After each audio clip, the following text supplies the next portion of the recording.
Os crimes ocorreram no final da semana passada. O primeiro aqui na Avenida Rio Branco, bem neste local, onde o autor se aproximou com uma faca e desferiu vários golpes na vítima sem ação de defesa para a mesma. Foram mais de 20 facadas brutalmente. O jovem, identificado como Renato, não resistiu aos ferimentos e veio a óbito. Logo depois, o autor do crime seguiu nesta direção, onde dobrou ali naquela esquina, na próxima rua, e fez a sua segunda vítima, identificada como Raimundo, que também recebeu várias facadas do autor. A vítima foi encaminhada para o Hospital Regional de Breves, mas logo depois não resistiu aos ferimentos e também morreu. Desde então, o avanço nas investigações segue. A princípio, a Polícia Militar capturou um suspeito de cometer o crime. Ele estava com a roupa semelhante ao autor do crime e também com as mesmas características, mas pela falta de prova, ele acabou sendo liberado. Com isso, a Polícia Civil chegou à conclusão de que, de fato, o autor dessas facadas, o autor que matou essas duas vítimas, trata-se de um adolescente, um menor de idade que continua foragido. A nossa equipe de reportagem procurou então a Superintendência Regional de Polícia Civil das Ilhas. A delegada Keila Assis, responsável pelo caso, falou sobre o assunto. A equipe plantonista da Polícia Civil recebeu as informações de um homicídio na Avenida Rio Branco. Essa avenida estava acontecendo algumas festividades e que tinha uma vítima, de homicídio no final da avenida.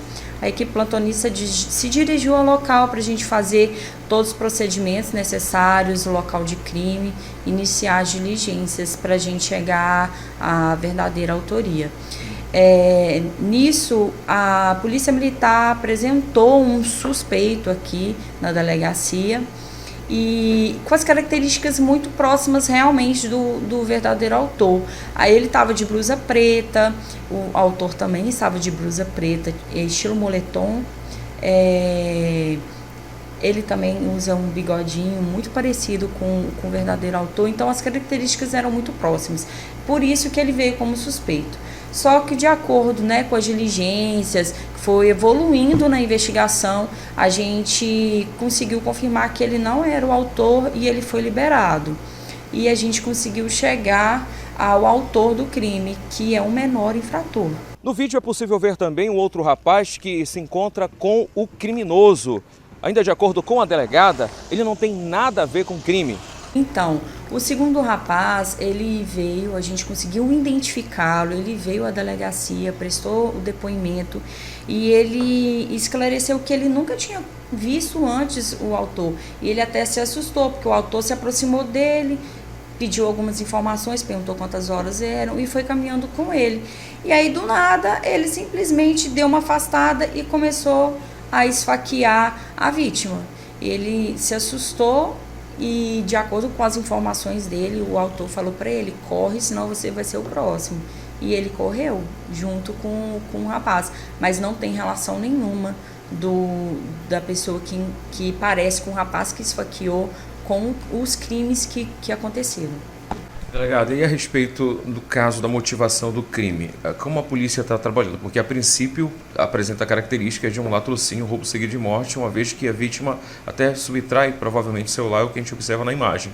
Mas também a possibilidade de um acerto de conta, uma rixa, uma execução. Como a polícia vem trabalhando isso? Então, até o momento, o que nós conseguimos identificar é que não foi um latrocínio. Foi um homicídio por motivo fútil. Ele não tinha um real motivo, ele não conhecia a vítima, ele não tinha relação nenhuma com a vítima, não tinha rixa anteriormente com a vítima. Ele viu a vítima e decidiu atacar e realizar vários golpes de faca. A respeito da segunda vítima, o que provavelmente indica que esse menor infrator também cometeu esse crime.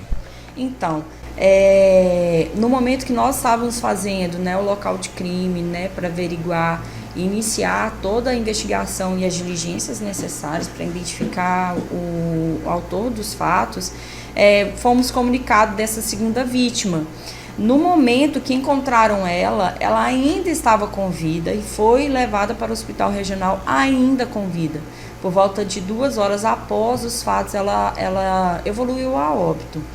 E aí nós começamos a analisar toda a dinâmica e a gente conseguiu identificar 3 testemunhas oculares que confirmaram que também foi o mesmo menor infrator que cometeu o segundo homicídio. Porque assim, a dinâmica foi o seguinte: no final da Avenida Rio Branco, ele cometeu o primeiro. Ele correu mais para o final e tem uma ruazinha de terra. Ele entrou naquela ruazinha e encontrou com a segunda vítima e esfaqueou a segunda vítima. Após as diligências da casa do menor infrator, os policiais encontraram esta arma branca, provavelmente utilizada para matar as vítimas. Delegada, caso o menor foi encontrado e apreendido, o que será feito? Então, nós já estamos representando pela internação, porque nós diligenciamos com apoio da Polícia Militar na tentativa de localizá-lo e ainda conseguir fazer a apreensão dele em flagrante. Mas a gente não conseguiu porque ele empreendeu fuga para o Gapó. Ele entrou numa área que temos aqui na cidade que é alagada e a gente não conseguiu apreender ele em flagrante. Então a gente vai representar pela internação dele, pela gravidade dos fatos, tanto pelo fato dele também já ter passagem por tentativa de homicídio e pelo mesmo modus operandi, também por facada.